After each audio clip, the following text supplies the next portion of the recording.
요즘 많은 분들이 교회를 향해서 이런 이야기를 많이 합니다. 참 교회가 교회다워야 한다. 참 이런 말을 많이 하죠. 그렇다면 교회다움이라는 것은 과연 무엇을 의미할까? 우리가 한번 생각해 보기를 원합니다.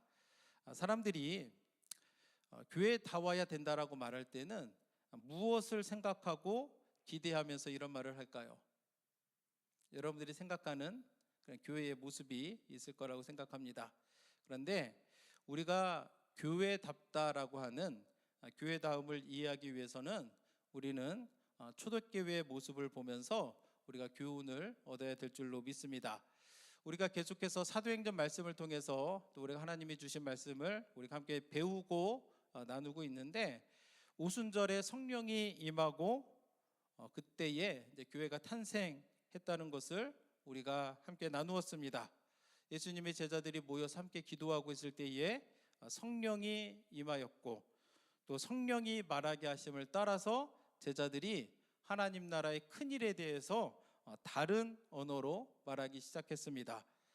이를 본 사람들이 다 놀랐습니다. 그러면서 뭐라고 하냐면 세술에 취한 거 아니냐라고 비웃고 조롱했습니다. 그때에 베드로가 성령 충만해가지고 앞으로 나아가서 그들을 향해서 예수님이 우리를 위해서 행하셨던 일들, 그리고 예수님이 죽음에서 부활하신 것을 설교했을 때에 놀랍게도 베드로의 설교를 들었던 사람들이 마음에 찔림을 받았습니다. 그러고 나서 뭐라고 하냐면 우리가 어찌할꼬? 라고 말했습니다. 이에 베드로는 회개하고 침례를 받아 죄사함을 받으라, 그리하면 성령을 선물로 주실 것이다 라고 말했고, 그 말대로 사람들이 회개하고 침례를 받았는데, 그날에 침례받은 사람이 몇 명이었느냐? 놀랍게도 성경은 하루에 3,000명이 침례를 받았다라고 기록하고 있습니다. 놀랍지 않습니까? 우리 주변에도 이렇게 날마다 영혼 구원이 나타나는 놀라운 일이 일어나기를 원합니다. 자, 이렇게 탄생한 교회의 모습은 어떠했을까? 이렇게 예수님을 믿고 회개하고 침례를 받아서 교회가 탄생했는데 그 모습은 어떠했을까? 우리가 함께 알기를 원합니다. 그리고 그 모습을 오늘 우리가 함께 배우고 나누면서 그 모습을 통해서 우리 반석교회도 성경적인 교회, 그리고 교회다운 교회가 되기 위한 교훈을 얻는 그런 예배의 시간이 되기를 원합니다. 초대교회의 모습은 어땠을까? 첫 번째 모습은 사도의 가르침을 잘 받는 교회였다라고 성경은 우리에게 가르쳐주고 있습니다. 41절에서 베드로의 말을 듣고 많은 사람들이 회개하고 침례를 받았습니다. 그러면서 교회가 세워졌습니다. 그리고 나서 그들은 무엇을 했을까? 42절 말씀을 첫 번째를 보시면 그들이 사도의 가르침을 받아라고 그렇게 이야기하고 있습니다. 굉장히 짧은 문장이죠. 그러나 여기에는 놀라운 점이 있습니다. 여러분들 한번 생각해 보세요. 사도들이 앞에서 가르치고 많은 사람들이 그 앞에서 그 가르침을 듣는 모습을 한번 머릿속으로 상상해 보시길 바랍니다. 오순절에 제자들에게 성령이 임했습니다. 그리고 성령이 말하게 하심을 따라서 다른 언어로 하나님 나라에 대해서 이야기했을 때 사람들의 보인 반응이 뭐예요? 막 놀라면서 보라, 이 말하는 사람들은 다 갈릴리 사람이 아니냐, 이렇게 이야기합니다. 왜 이렇게 얘기했을까요? 왜냐하면 갈릴리 사람들은 오늘날로 치면 시골 촌놈, 무식한 사람들, 이런 느낌을 주거든요. 그러니까 자신들이 평소에 무시했거든요. 이런 시골 촌뜨기 같은 사람들, 잘 배우지 못한 사람들, 무식한 사람들. 근데 그 사람들이 아주 유창하게 하나님 나라에서 일하는 것을 말하는 것을 보니까 다 놀란 거예요. 그래서 이 사람들이 갈릴리 사람인데 어떻게 이런 일이 가능하느냐, 이렇게 반응을 하는 겁니다. 그런데 지금 사도들이 누구예요? 갈릴리 사람들이잖아요. 그 갈릴리 사람들이 가르쳐 줄 때 잘 듣고 있었다는 거죠. 놀랐습니다. 만약에 사도들이 성령 충만을 받아가지고 말하고 있을 때 사람들이 놀랬잖아요. 만약에 예루살렘에 있던 종교 지도자들이 그렇게 했으면 놀라지 않았을 겁니다. 왜냐하면 그럴 것 같거든요. 근데 전혀 그럴 것 같지 않았던 갈릴리 사람들이 또 하나님 나라의 이에 대해서 담대하게 얘기하니까 사람들이 다 놀랐습니다. 그래서 가르쳐주는 사도들은 평소 사람들이 무시했던 갈릴리 사람들이었고, 반대로 가르침을 받는 사람들은 누구예요? 그곳에 모였던 사람들이 경건한 유대인들이 많이 모여 있었습니다. 경건한 유대인들이라고 하면은 교육도 잘 받았고 율법에 대해서 잘 아는, 그런 사람들이 사도들의 가르침을 받고 앉아 있었다는 거예요. 그 모습을 생각해 보세요. 놀랍지 않습니까? 얼마 전에 목회를 아주 잘하던 목사님이 갑자기 교회를 사임했다는 이야기를 들은 적이 있습니다. 그러니까 사람들이 다 궁금한 거예요. 아니, 목회를 잘하던 목사님이 어느 날 갑자기 교회를 왜 사임하게 됐을까? 여러 추측이 난무했습니다. 그 가운데 제가 들은 소문 가운데 하나가 뭐냐면, 그 교회 내에 학벌 좋은 성도들이 있잖아요. 좋은 학교를 나오고 막 좋은 디그리를 가지고 있는 그분들이 자기가 목사님보다 더 좋은 학교를 나왔다고 좀 그렇게 했다는 거예요. 자기보다 안 좋은 학교 나왔다고 약간 무시하는 뭐 그런 일들이 있었다는 이야기를 들었습니다. 오늘날에도 보면은 설교자들보다 더 많은 교육을 받고 더 좋은 학교를 나오고 더 전문 지식을 가지고 있는 성도님들이 많이 있습니다. 그렇지 않습니까? 그런데 우리가 이 말씀을 통해서 기억해야 될 것은 뭐냐면, 하나님 나라의 복음이 선포될 때에는 우리가 겸손한 마음을 가지고 하나님의 말씀을 받는 교회가 교회다운 교회가 될 수 있다는 사실을 우리가 기억해야 될 줄로 믿습니다. 그래서 우리는 하나님 앞에서 항상 겸손해야 돼요. 하나님이 주시는 말씀 가운데 내 생각을 자꾸 얘기하고 그러면 우리가 믿음으로 성장해 나아가는데 방해가 됩니다. 그래서 잠언서에서도 뭐라고 말씀합니까? 내 명철을 의지하지 말라고 그래요. 우리가 하나님 말씀이 잘 안 받아들여질 때가 언제예요? 이해가 안 가는데, I don't understand. 그럴 때 잘 안 되잖아요. 그런 것이 아니라 우리는 어느 순간에나 하나님을 의지하고 신뢰하면서 말씀을 받는 사람이, 그런 교회가 교회다운 교회임을 여러분들이 믿으시길 원합니다. 자, 그렇다면 사도들은 무엇을 가르쳤을까? 사도들이 가르침을 주었는데 그걸 잘 듣고 있었다는 거예요. 무엇을 가르쳤을까? 바로 예수 그리스도의 십자가 죽음과 부활에 관한 복음을 가르쳤음을 우리가 알게 됩니다. 그래서 여러분들도 교회다운 교회가 되기 위해서는 뭐를 해야 되느냐?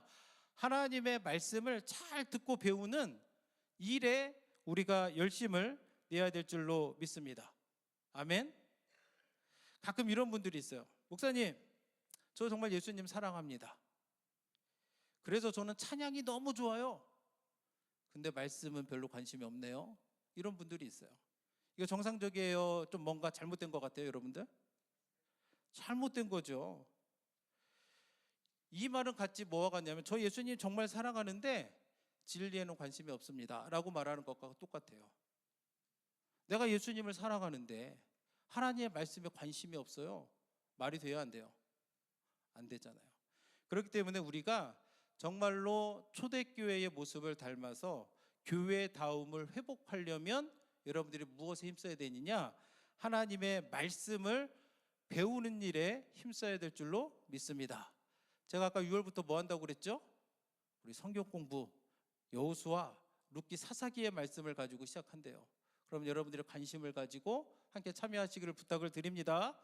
자, 우리가 예수님이 누구고 어떻게 사랑해야 되는지를 우리가 배우지 못하면 우리가 예수님을 바르게 사랑할 수 있겠습니까?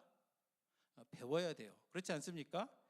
마태복음 22장 29절에 보면은 어떤 사람들이 예수님 앞에 나와서 막 부활이 없다고 믿는 거예요. 그러면서 이상한 이제 질문을 하게 되는데, 거기에 대해서 예수님이 뭐라고 하시냐면, 예수께서 대답하여 이르시되 너희가 성경도 하나님의 능력도 알지 못하는 거로 오해하였도다 라고 그렇게 이야기합니다.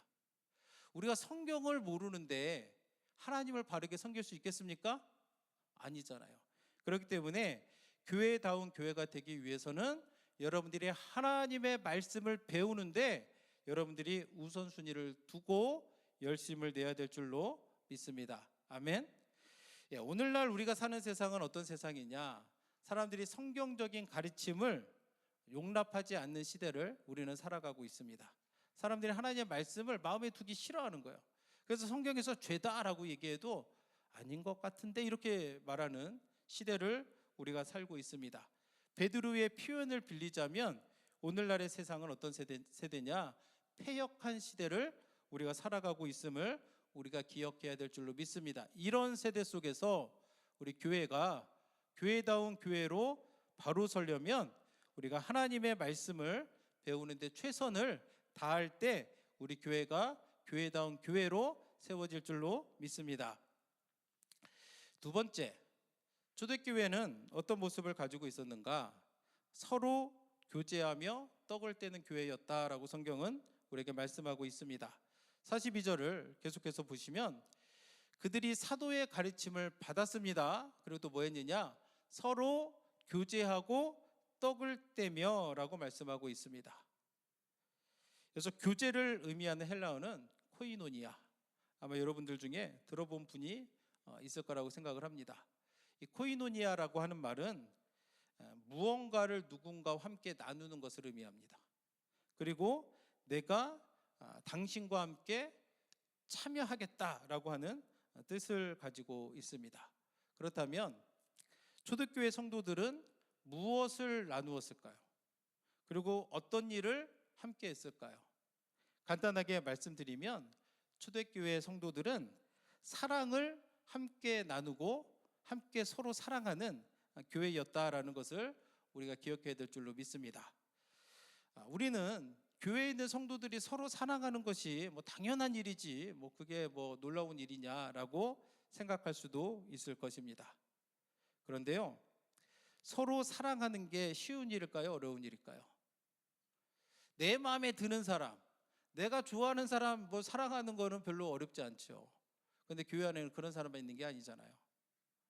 내가 좀 별로라고 생각하는 사람도 있을 수가 있습니다. 그렇지 않습니까? 지금 초대교회 사람들이 서로 교제하고 떡을 떼며 사랑을 나누는 게 놀라운 이유가 있어요. 왜 그러냐면 초대교회에는 어떤 사람들이 있었을까라는 것을 우리가 생각해 봐야 됩니다. 초대교회는 어떤 사람들이 있었냐면 유대인과 이방인이 있었어요. 이들이 서로 떡을 떼며 교제하고 사랑하는 게 쉬워요, 어려워요?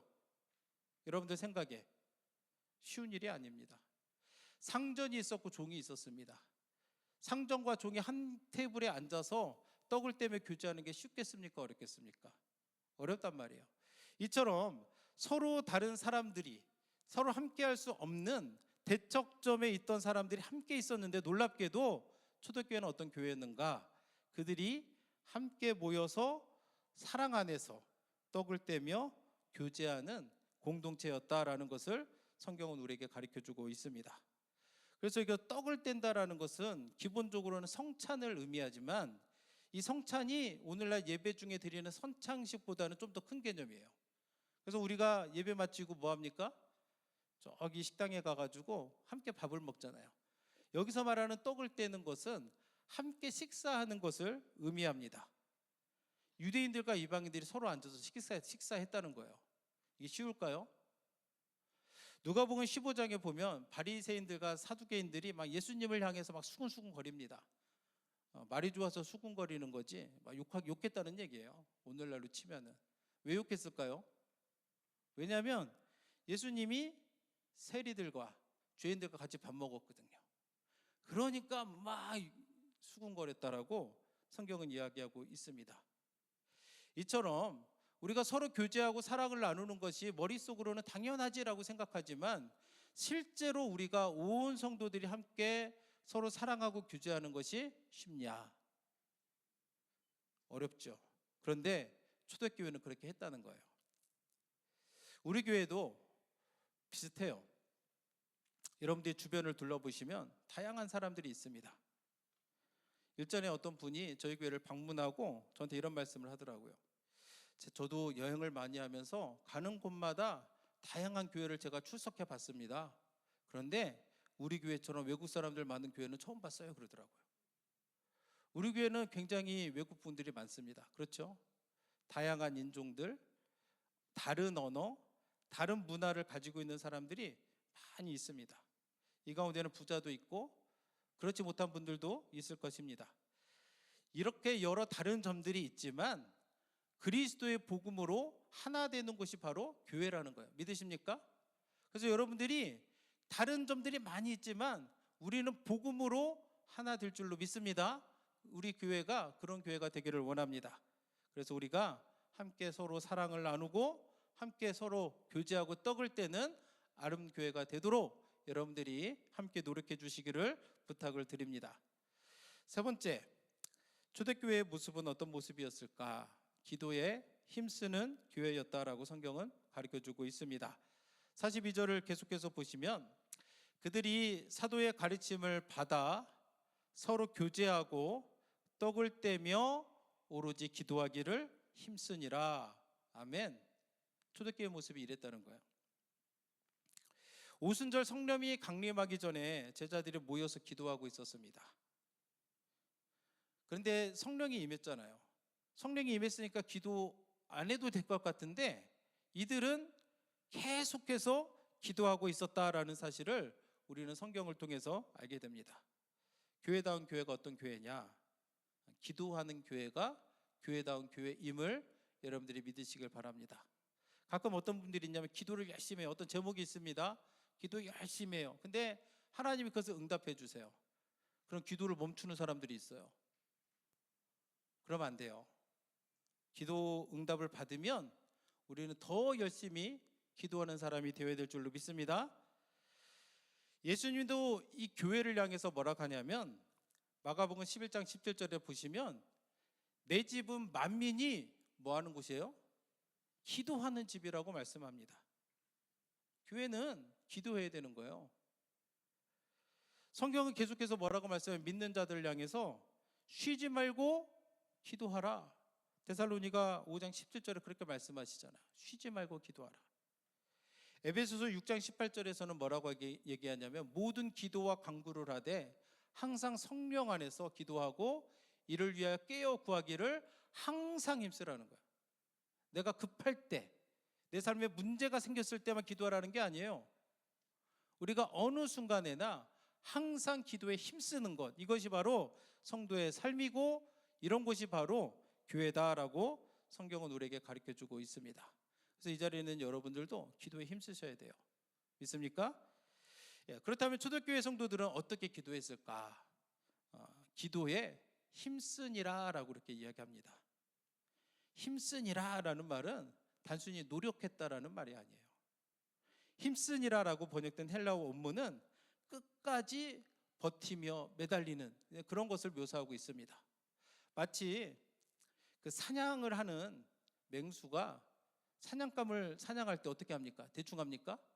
전력을 다해서 사냥하잖아요. 그 모습과 마찬가지로 힘쓰니라고 하는 것은 뭐냐면 우리가 기도할 때 그렇게 우리의 온 마음을 다해서 정말로 안 되면 큰일 난다라고 하는 마음을 가지고 기도하는 것이 기도에 힘쓰는 모습이라는 겁니다. 그냥 목소리 크면 기도에 힘쓰는 게 아니라는 거예요. 우리의 마음의 자세가 그런 간절함과 절박함을 가지고 끝까지 견디며 기도하는 모습이 초대교회 성도들이 기도했던 모습이라는 거예요. 우리들도 이렇게 기도하기를 원합니다.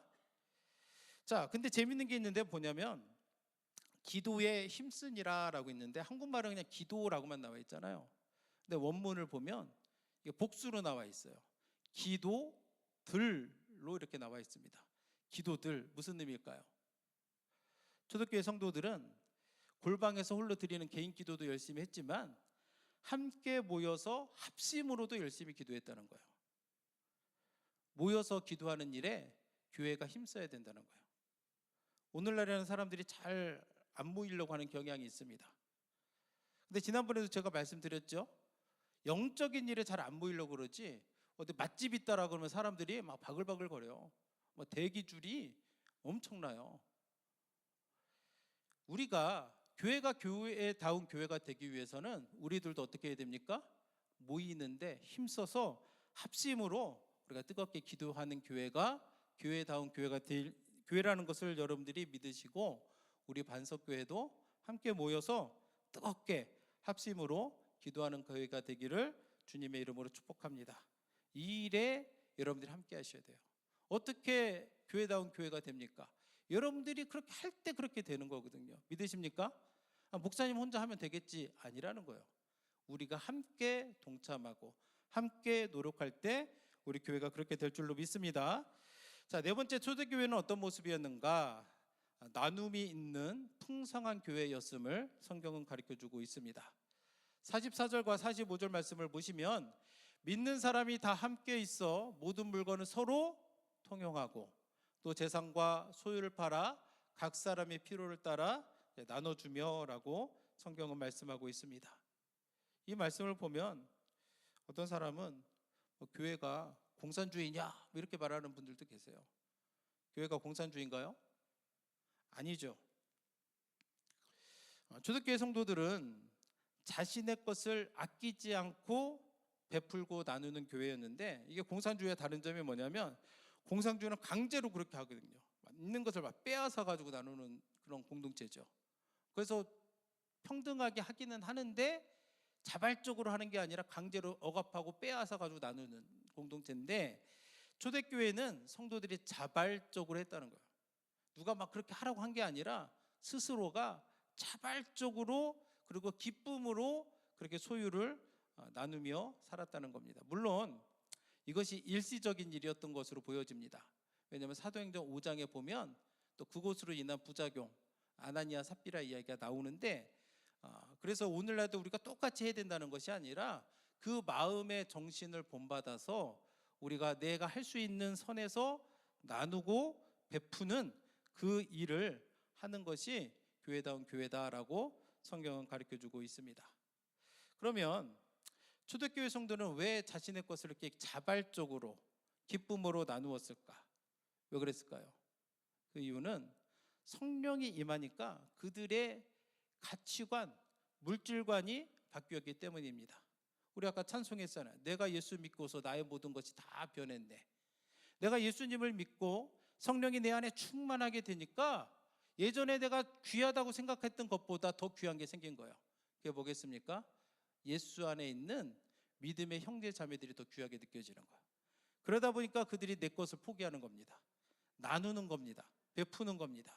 이런 교회가 교회다운 교회이고, 이런 교회가 정말 예수님의 원하시는 교회임을 여러분들이 믿으시길 원합니다. 사도행전 4장 32절에도 보면은 어떤 말씀이 있냐면 성도들이 자신의 것을 서로 통용을 합니다. 그런데 뭐라고 그래요? 자기 재물을 조금이라도 자기 것이라고 하는 이가 하나도 없었대요. 놀랍지 않습니까? 우리는 내 것이 아닌데도 막 내 거라고 막 우길 때가 많잖아요. 그런데 지금 성경에 보면은 내 것이라고 아무도 말하지 않는다는 거. 어떻게 이게 가능하느냐? 성령이 우리의 마음을 바꿔주시는 거예요. 아멘. 그러니까 여러분들이 성령 충만을 사모해야 될 줄로 믿습니다. 성령이 함께하는 교회가 예수님이 기뻐하시는 교회이고, 성령이 함께할 때에 이런 일들이 우리들 가운데 임할 줄로 믿습니다. 성령이 임하니까 내가 물질을 소유하는 것보다 물질을 나누는 것이 더 복된 삶이구나라는 것을 깨닫고 또 실천할 수 있는 힘을 성령님이 주시는 겁니다. 그래서 여러분들도 나누고 베푸는 삶을 살기를 주님의 이름으로 축복합니다. 내 것을 나누면 어떻게 되는지 아세요? 주님이 채워주세요. 믿으십니까? 이 믿음을 가지고 우리 교회도 풍성한 나눔과 섬김이 있는 아름다운 교회가 되기를 축원합니다. 마지막으로 초대교회는 어떤 모습을 가지고 있었는가? 하나님을 예비하며 부응하는 교회였다라고 성경은 가르쳐주고 있습니다. 46절과 47절 말씀을 보시면 날마다 마음을 같이하여 성전에 모이기를 힘쓰고 집에서 떡을 떼며 기쁨과 순전한 마음으로 음식을 먹고 하나님을 찬미하며 또 온 백성에게 칭송을 받으니 주께서 구원받는 사람을 날마다 더하게 하시니라. 아멘. 초대교회의 모습은 어떤 모습이었냐? 모이기에 힘썼다는 거예요. 그래서 어디에 모였습니까? 성전에 모이기에 힘썼대요. 성전에서 모여서 뭐 했겠어요? 뭐 했을까요? 하나님을 예배한 거죠. 예배에 힘썼다는 거예요. 그리고 그들이 성전에서만 하나님을 예배했던 게 아니에요. 어떻게 했습니까? 집에서도 떡을 떼며 교제했다는 거예요. 집에서도 하나님을 예배하는 일에 힘썼다라는 사실을 우리가 기억해야 될 줄로 믿습니다. 그렇기 때문에 초대교회 사람들은 어떤 모습이었냐면 교회에 있을 때나 집에 있을 때나 똑같아요. 하나님을 사랑하는 마음을 가지고 하나님을 섬기는, 하나님을 예배하는 일에 동일하게 열심을 냈습니다. 그래서 우리들도 그래야 될 줄로 믿습니다. 가끔 교회에서는 막 거룩한 척을 하는데 교회 방만 나가면은 이 세상과 구별되지 않는 분들이 너무 많아요. 그러지 말자고요. 우리는 교회에서나 집에서나 동일한 모습으로 우리가 그리스도의 빛을 밝히는 제자가 되어야 될 줄로 믿습니다. 그런 교회가 교회다운 교회가 되는 거예요. 오늘날의 사람들이 왜 이런 얘기 하겠습니까? 교회가 교회다워야 되는데 왜 이런 얘기 하겠어요? 교회답지 못한 모습들을 보거든요. 그러면 우리가 교회다우려면 우리가 먼저 해야 될 것은 뭐냐면 교회 안에서나 교회 밖에서나 동일한 모습으로 우리가 하나님을 사랑하고 하나님을 예배하고 하나님께 기도하는 그런 우리들 모두가 되어야 될 줄로 믿습니다. 초대교회 성도들이 그렇게 했다는 거예요. 하나님을 예배하고 힘썼습니다. 그랬더니 무슨 일이 일어났는가? 첫째는 온 백성에게 칭송을 받았다라고 성경은 가르쳐주고 있습니다. 세상 사람들이 그리스도인들을 향해서 와, 다르구나, 정말 예수님을 믿는 사람 맞구나라고 인정했다는 거예요.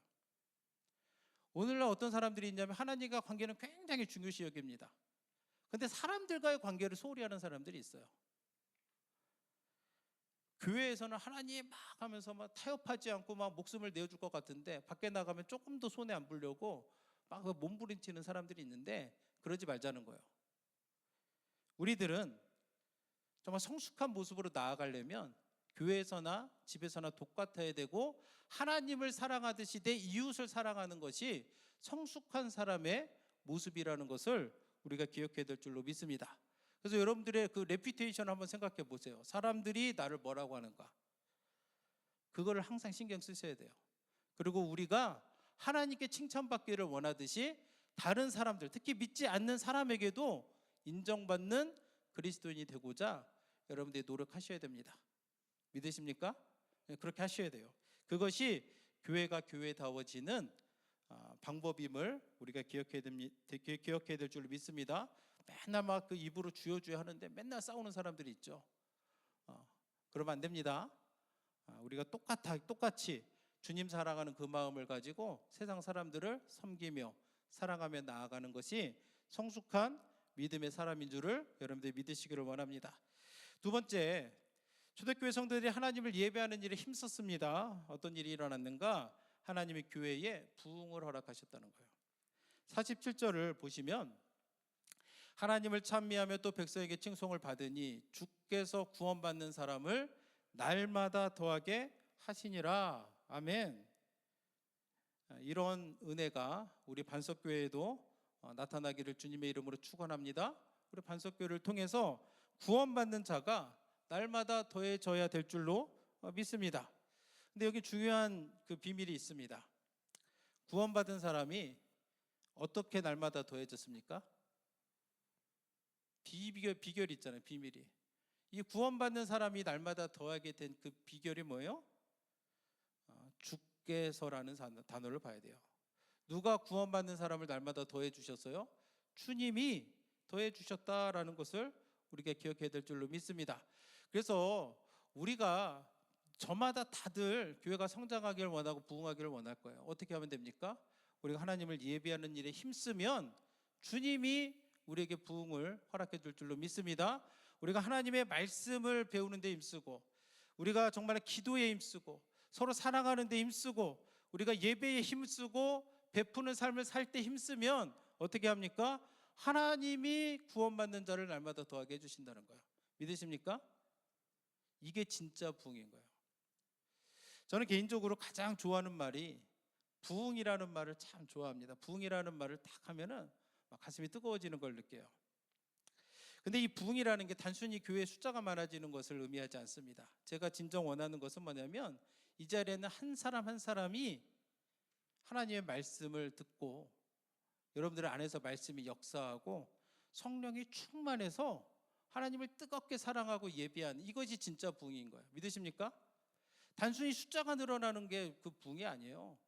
내가 진짜 내가 죄인임을 깨닫고 예수님 사랑을 깨닫고 예수님을 정말 진실되게 예배하고 내 마음에 기쁨이 넘칠 때에 그것이 우리에게 나타나는 참된 부흥이라는 겁니다.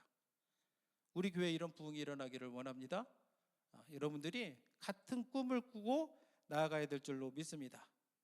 그래서 적용을 하자면 우리가 오늘 초대교회 모습이 어떠했는가 간단하지만 짧게 나누었습니다. 오순절에 성령이 임하고 3,000명이 회개하고 침례받았습니다.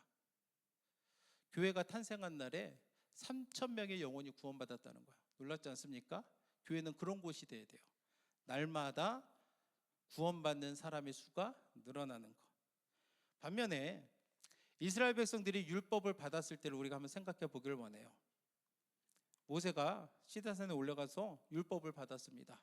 산 아래에서 뭐 하고 있었죠? 우상을 만들었다는 거예요. 막 금송아지 만들어가지고 막 우상 숭배했더니 하나님이 진노하셨고 그 결과 어떻게 됐습니까? 출애굽기 32장 28절에 보시면 레위 자손이 모세 말대로 행하며 그날에 백성 중에 3,000명 가량이 죽임을 당하니라. 교회가 세워지고 하나님의 은혜가 예수 그리스도 통해 부어질 때는 3,000명의 영혼이 살아나는 거예요. 그런데 은혜가 없는 곳에는, 율법이 있는 곳에는 3,000명이 죽임을 당했다라는 것을 보면서 우리 교회는 어떤 교회가 되는가? 예수 그리스도를 통해서 은혜가 흘러 넘치는 그런 아름다운 교회가 되어야 될 줄로 믿습니다. 그래서 여러분들이 예수님이 베푸신 은혜를 잊어버리면 안 돼요. 잘 간직해야 돼요. 그리고 우리가 초대교회 모습을 우리가 잘 기억해야 될 줄로 믿습니다. 그래서 그 모습을 본받아서 하나님의 말씀 배우는데 열심을 내시길 바랍니다. 겸손한 마음으로 하나님의 말씀 받아야 될 줄로 믿습니다. 서로 사랑해야 되고요. 기도에 힘써야 됩니다. 시간 나면 기도하고 시간 없으면 기도하고 기도 안 하고 이거는 기도에 힘쓰는 게 아니에요.